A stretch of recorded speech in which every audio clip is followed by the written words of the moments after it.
saya. Siku-siku, anak yang sederhana. Kita anak Indonesia berlomba berdoa, belajar, bermain gembira.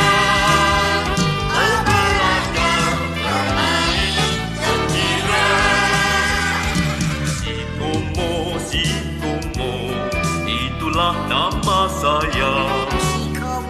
Siku-siku, anak yang sederhana. Kita anak Indonesia berlomba berdoa, belajar, bermain gembira.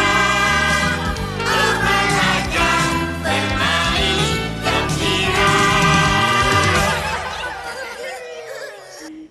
Ya, MJ listeners pastinya udah nggak asing ya dengan suara ini. Nah, ini adalah suara milik sosok yang begitu dekat dengan anak-anak Indonesia dari masa ke masa, bahkan dari sebelum saya atau MJ listeners lahir ya.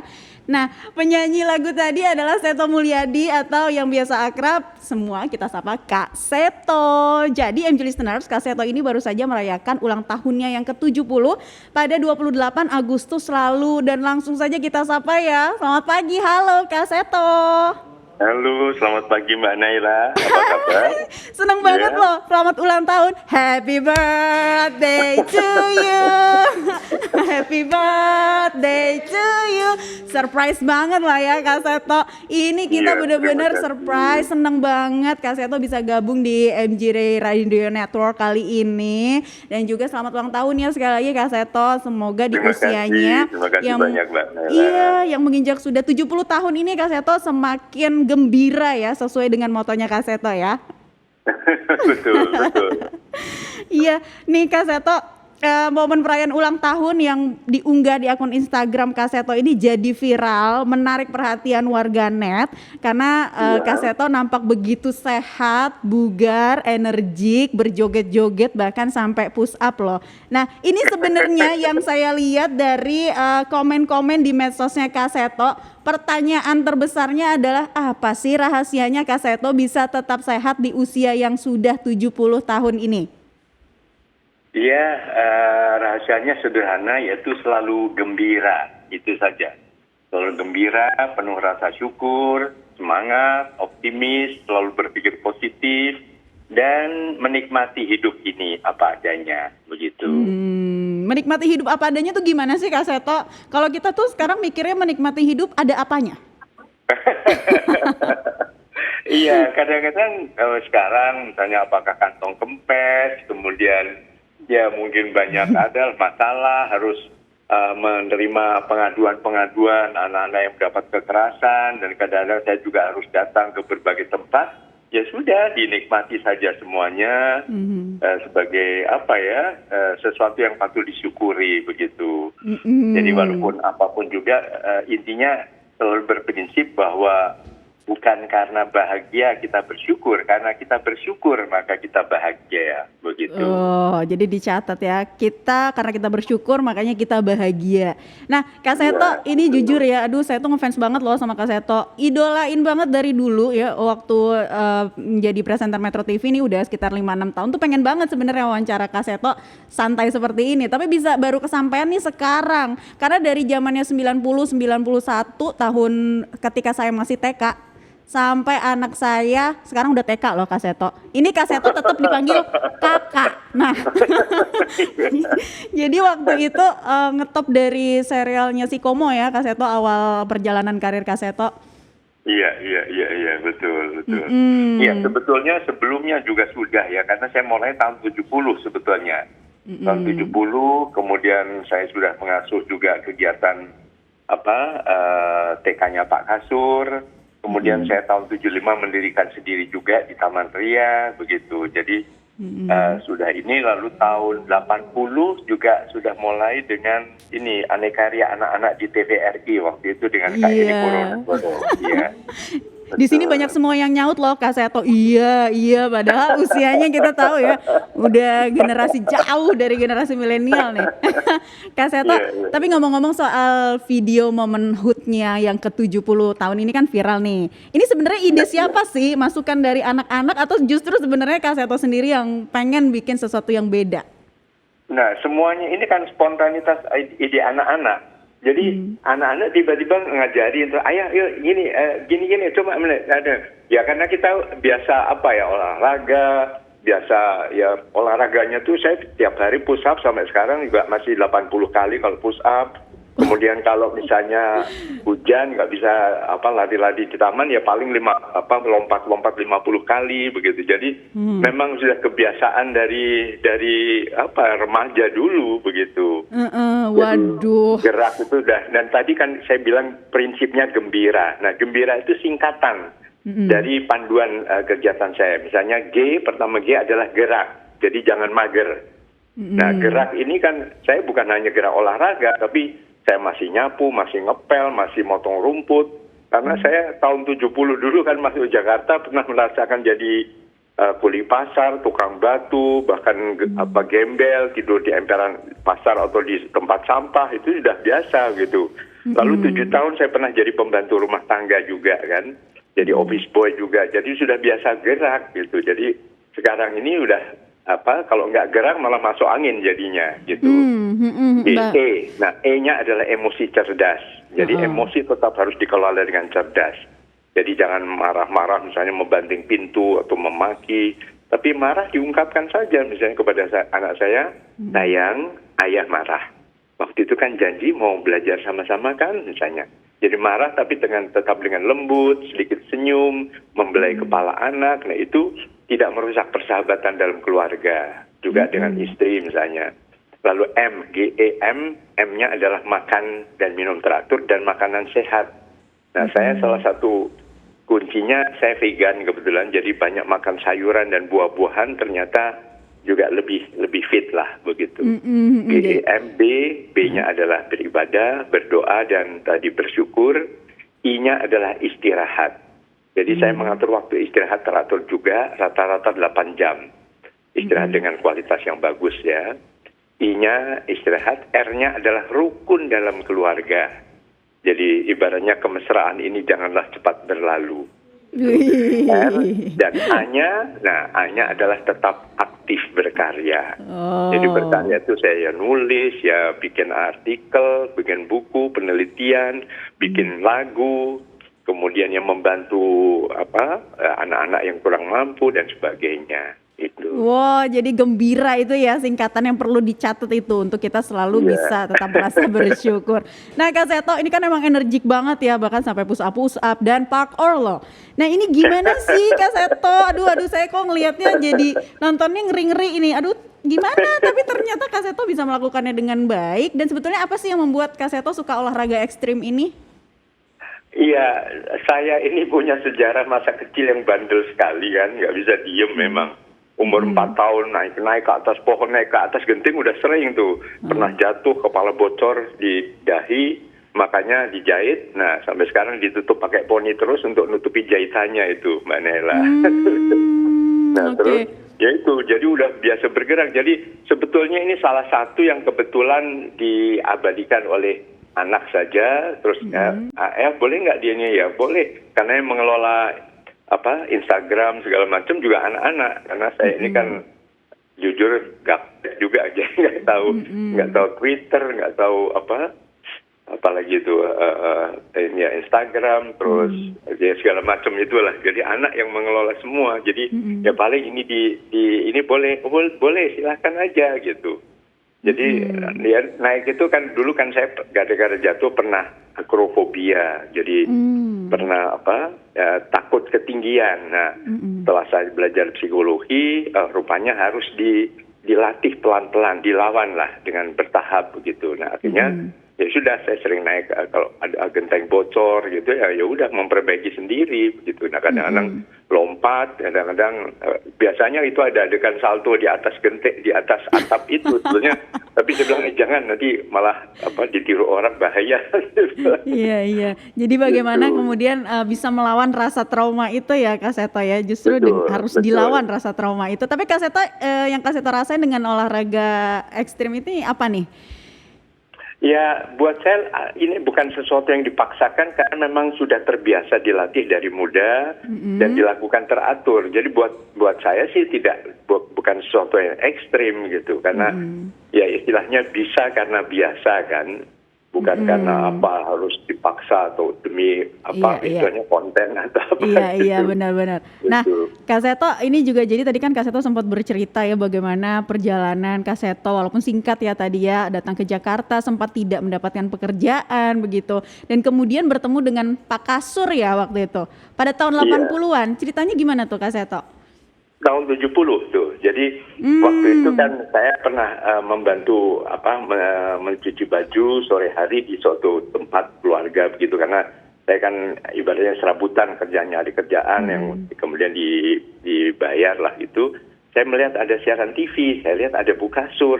Dan saya bilang, aduh, saya kok kepingin sekali seperti itu ya, karena saya cukup dekat juga dengan anak-anak, dengan keluarga saya, keponakan yang masih kecil, begitu biasa mendongeng, menyanyi. Akhirnya saya datang ke TVRI. Saya tanya, saya mau ketemu dengan Ibu Kasur. Waduh, bukan di sini. Beliau hanya sore hari waktu siaran, tapi ada rumahnya diberitahu. Jadi dari Senayan, TVRI sampai ke depan Cikini itu, depan Taman Ismail itu, waktu itu kayaknya belum ada itu. Jadi saya jalan kaki mencari, akhirnya ketemu, saya ketok pintu jam 1:30 siang kira-kira. Yang membukakan pintu Pak Kasur. Lalu saya bilang, Pak Kasur, saya ini calon mahasiswa UI. Namanya juga calon, artinya kapan-kapan saya mau masuk UI. Terus, oh baik. Nah karena sebelumnya kan saya ngelamar kerjaan di mana-mana ditolak kan, nggak ada, gitu, nggak mudah. Akhirnya saya mau menjadi pembantu Pak Kasur. Nggak usah digaji Pak, pokoknya saya sukarela. Gitu. Oh boleh. Ya sudah, nanti sore datang ke Taman Situ Lembang. Jadi di Danau Situ Lembang itu nggak terlalu jauh dari rumah beliau. Oke, jam berapa Pak? Jam 4. Ya udah. Akhirnya sudah saya sambil cari makan dan jalan sekitarnya. Kemudian jam 4 saya datang. Nah, di situ sudah banyak anak-anak ditungguin oleh para ibu-ibunya, anak-anak balita, anak PAUD lah gitu, bermain di situ di Taman Situ Lembang itu. Lalu saya bilang, Pak, saya yang tadi siang datang, Pak. Oh, baik. Siapa namanya? Saya bilang, nama saya Seto, Pak. Oh, baik. Nah, ibu-ibu, sekarang saya punya asisten baru. Kita panggil Kak Seto. Nah, saya lihat di situ ada jam 4 persis gitu. Ya sudah, diam-diam saya ingat, karena biasanya kalau malam saya bikin catatan harian kan, buku harian gitu. Udah, saya membantu Pak Kasur segala macam, ya nyanyi, ya melompat segala macam. Nah, sorenya saya catat. Kemudian saya lihat itu jam 4 sore. Tanggalnya tanggal 4. Bulannya bulan April. Oh, bulan 4. Wah, ini angka 4 ini rupanya angka keberuntungan nih. Jadi saya diangkat oleh Pak Kasur sebagai asisten beliau dan dengan nama itu Kak Seto gitu. Ya sudah, sejak itulah melekat terus nama itu. Sejak itulah melekat terus berlanjut ke TVRI ya waktu itu Kak Seto ya? Iya. Nah, akhirnya saya ditawarin untuk jadi pembawa acara bersama waktu itu dengan almarhum Mas Gatot Sunyoto. Yang pemain boneka Tongki itu waktu itu. Nah, sempat itu dengan beberapa artis, ada Mbak Hetty Koes Endang, ada Mbak Rafika Duri, dan kemudian terakhir dengan Kak Heni Purwonegoro. Nah, rupanya dianggap, wah ini cukup cocok nih, cukup ideal lah, bisa saling sambung menyambung. Ya udah, saya itu mengasuh berdua dengan Kak Heni. Iya, Kak Seto. Nah, lalu waktu saya TK tuh saya inget banget. Jadi pulang sekolah langsung pengen nonton acaranya Kak Seto itu. Udah pokoknya TV nggak boleh diganggu. Nontonnya acara Kak Seto. Udah. Salah satunya si Komo. Aduh, dan si Komo katanya mau ini lagi ya, mau booming lagi nih Kak Seto. Gimana? Iya, memang banyak yang meminta. Nah, kami sedang mencari apakah bisa dibentuk semacam dengan animasi begitu. Jadi kalau bisa dengan semacam film, tapi beberapa juga dengan boneka juga akan kami lakukan, dan kami sedang menghubungi para pengisi suaranya dulu. Dan dulu salah satunya pengisi suaranya ada Kak Nunuk yang main musik itu. Itu yang mengisi suara Piko. Nah, yang mengisi suara Komo dan Ulil itu saya, begitu. Jadi yang lain ada Kak Heru, ada Ibu siapa lagi? Ada satu lagi lah yang harus dikumpulkan kembali begitu. Oke. Dan juga Kak Seto ini membuat lagu-lagu anak juga. Nah, kalau menurut Kak Seto ya, lagu-lagu apa saja nih yang paling berkesan sih bagi Kak Seto, yang paling melekat gitu dengan Kak Seto? Iya, beberapa misalnya mengajak anak selalu bersahabat, misalnya aku sayang semua teman-teman, tidak boleh sombong, misalnya aku sayang semua teman-teman, selalu gotong royong. Jadi mengajak anak-anak saling bersahabat misalnya. Atau bangun pagi atau menjalankan ibadah, ya intinya mengajak anak-anak melakukan berbagai kebiasaan baik. Begitu. Betul. Sampai kemarin juga saya lihat ada salah satu pesan positif yang Kak Seto sampaikan di medsos, yaitu lagu yang melalui Sikomo yang disampaikan untuk membuat anak-anak tetap semangat belajar meskipun di tengah situasi PPKM, di tengah situasi pandemi seperti saat ini ya. Kak Seto, seru sekali. Kita akan lanjutkan di segmen berikutnya dan jangan kemana-mana, MG listeners. Kita masih akan bercerita tentang anak-anak masih bersama dengan Kak Seto. Stay tune. MG Radio Network, more than just news. Kembali lagi MG listeners di MG Radio Network, Inspiring Around, Never Get Tired of Inspiring. Masih ditemenin sama Naila Husna dan juga sama Kak Seto yang masih tersambung, sahabat anak dari masa ke masa. Halo Kak Seto. Iya, halo juga Mbak Naila. Masih bersama kami ya. Nah Kak Seto, jadi waktu itu Kak Seto juga kuliahnya mengambil psikologi ya, dan hingga ke jenjang doktor, kemudian fokus di psikologi pendidikan. Ini juga merupakan bentuk perhatian Kak Seto kepada anak-anak.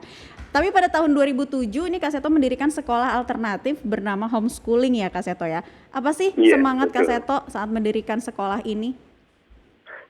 Iya, sebetulnya hanya untuk merealisasikan saja undang-undang sistem pendidikan nasional, yaitu Undang-Undang Nomor 20 Tahun 2003 tentang sistem pendidikan nasional, bahwa jalur pendidikan itu di Indonesia itu bisa formal, tapi bisa juga non formal atau informal. Nah, ini memberikan peluang bagi anak-anak yang mungkin tidak bisa belajar dengan cara harus ke sekolah setiap hari begitu.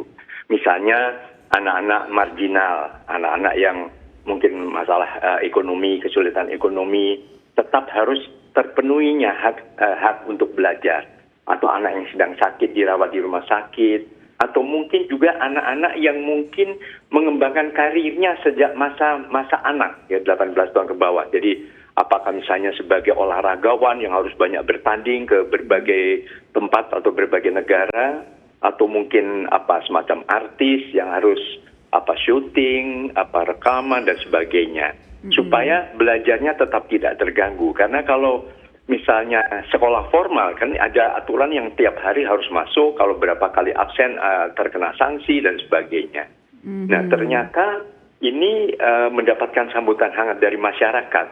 Artinya bahwa kemudian lulusannya selain juga sukses masuk ke berbagai pendidikan tinggi, bahkan ada satu diterima di Harvard dan berbagai perguruan tinggi internasional, tapi yang menjadi artis juga ada, menjadi penyanyi, menjadi atlet tingkat internasional juga ada dan sebagainya. Atau baru 1 tahun sudah lulus SMA, sudah bisa mengembangkan bisnisnya, bisa buka kafe sendiri dan sebagainya, atau menjadi IO suatu kegiatan misalnya, itu juga banyak begitu. Jadi akhirnya memang menjadi salah satu pilihan bagi anak-anak kalau memang tidak cocok irama hidupnya atau gaya belajarnya di sekolah formal, maka bisa dengan cara informal atau non formal, yang kemudian nama populernya adalah homeschooling.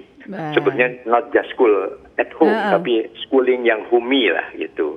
Yang masuknya tidak harus setiap hari, tapi bisa belajar ibaratnya belajar itu bisa kapan saja, di mana saja, dengan siapa saja, Oh, begitu. iya itu ya sekilas tentang homeschooling. Nah, Kak Seto sempat menjabat sebagai Komisi Nasional Perlindungan Anak. Apa saja sih tugasnya waktu itu Kak Seto dan pengalaman apa nih yang paling Kak Seto ingat sih sampai sekarang? Iya, memang menangani berbagai kasus-kasus pelanggaran hak anak ya. Beberapa kasus, misalnya kasus waktu dulu viral kasus Angelin misalnya. Kemudian juga pada waktu membantu para anak-anak korban bencana tsunami di Aceh waktu itu juga kami juga ke sana membentuk trauma center, membangun semangat kembali anak-anak untuk bangkit ya, dan berbagai di daerah bencana. Misalnya waktu kemarin juga gempa di Palu, kemudian di NTB, NTT kemarin terakhir juga kami seminggu di sana juga. Ya intinya untuk membuat anak-anak kembali terpenuhinya haknya, hak atas perlindungan, agar mereka bisa tumbuh dan berkembang secara optimal dan menjadi manusia-manusia unggul di masa depan. Itu intinya, begitu. Baik, nah Kak Seto di masa pandemi ini perhatian apa saja sih yang seharusnya diberikan pada anak-anak nih, terutama bagi mereka yang terdampak COVID-19. Selain tentunya mereka mungkin ya sudah sebagian merasa jenuh ya dengan pembelajaran secara daring seperti itu, tetapi tidak semua anak juga bisa mengikuti pembelajaran tatap muka. Nah kalau menurut Kak Seto seperti apa? Dan juga menyoroti anak-anak yang kehilangan orang tua mereka, Kak Seto. Iya. Pertama tadi anak-anak yang belajar daring ya, artinya kami juga mohon ke semua pihak, baik itu guru, baik itu pemerintah, guru, sekolah, termasuk orang tua, tidak terlalu membebani anak dengan tuntutan kurikulum. Karena sekarang keadaannya darurat, dan bukan hanya di Indonesia, tapi di seluruh dunia. Jadi tidak usah terlalu tertekan dengan target-target penuntasan kurikulum untuk kelulusan, kenaikan kelas, dan sebagainya. Karena sekarang yang paling penting anak-anak ini sehat, baik fisik, artinya fisik ya tidak terpapar COVID, virus corona ini, dan sehat mental. Jadi kalau anak di rumah, oke, sehat fisik tidak terkena virus, tapi penuh tekanan, target kurikulum ya melalui pembelajaran daring yang kadang-kadang melelahkan, membosankan, ya. Dan ini semua tentu akan membebani anak. Sebagai contoh ada data dari Kementerian Pemberdayaan Perempuan dan Perlindungan Anak, 13% anak Indonesia mengalami depresi karena pembelajaran daring tadi. Nah bayangkan beberapa sampai dirawat di rumah sakit jiwa, ada beberapa anak yang remaja juga sampai bunuh diri karena tertekan seolah takut ketinggalan pelajaran, takut dimarahi dan sebagainya.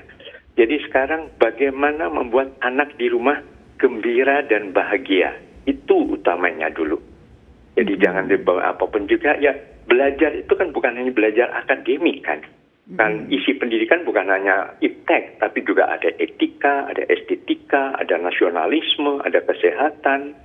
Jadi belajar bagaimana menjaga kesehatan, belajar gembira, merapikan rumah, membereskan semua apa yang mungkin belum tertata, mempererat suasana kekeluargaan.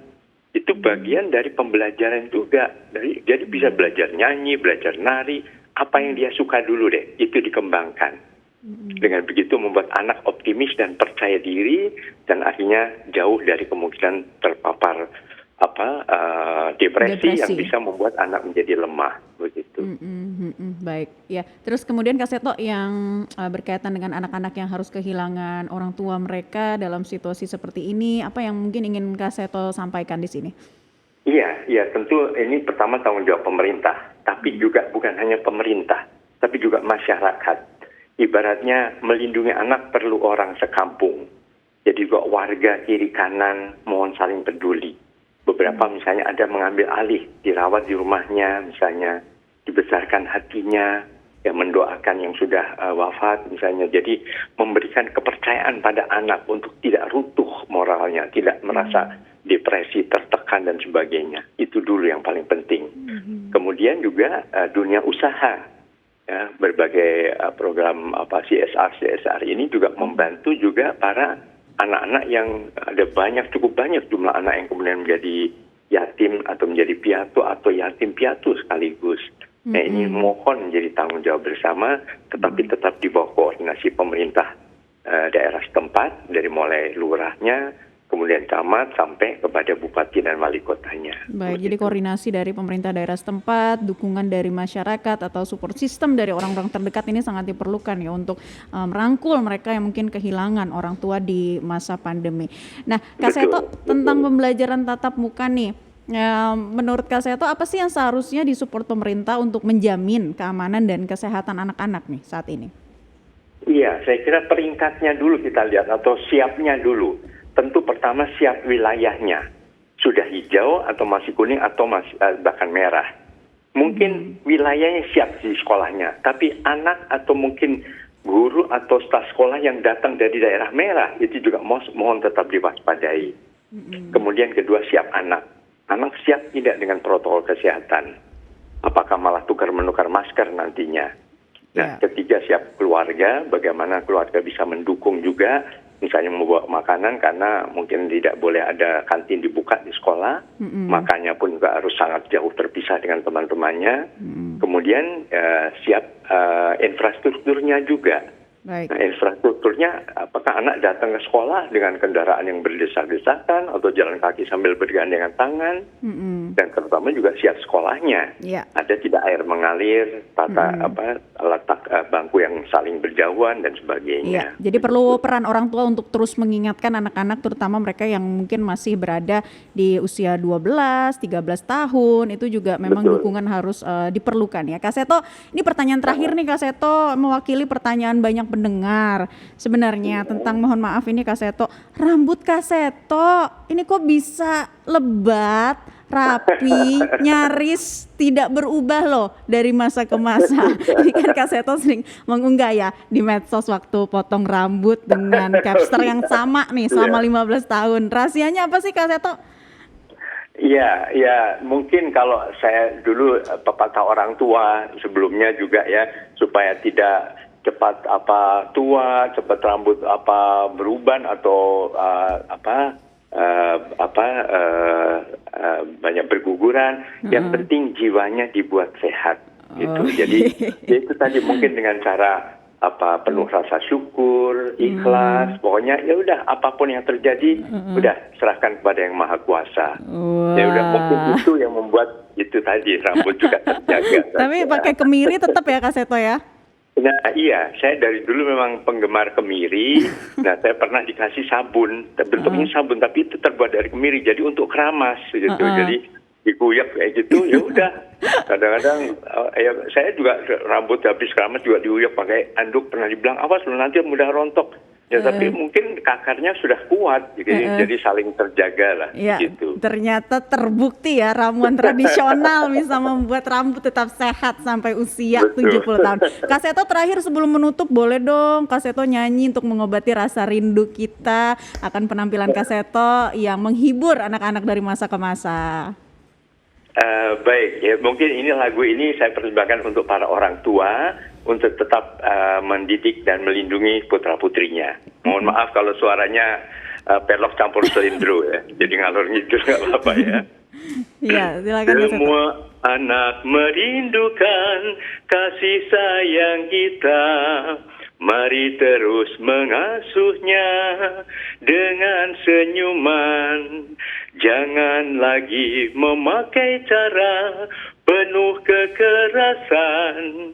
Mari mendidik anak dengan kekuatan cinta. Mari mendidik anak dengan KINTA. Oh, belum selesai tadi ya, sekali lagi deh kita kasih tepuk tangan. Luar biasa Kak Seto, terima kasih banyak ya atas waktunya. Terima kasih Mbak sudah bergabung, baik. berbagi inspirasi di Inspiring Alone kali ini. Sehat-sehat selalu untuk Kak Seto dan semoga semakin gembira. Iya betul, selalu gembira. Mbak Nela juga ya. Amin, sama-sama. Makasih Kak Seto. Bye. Iya, terima kasih. Bye-bye.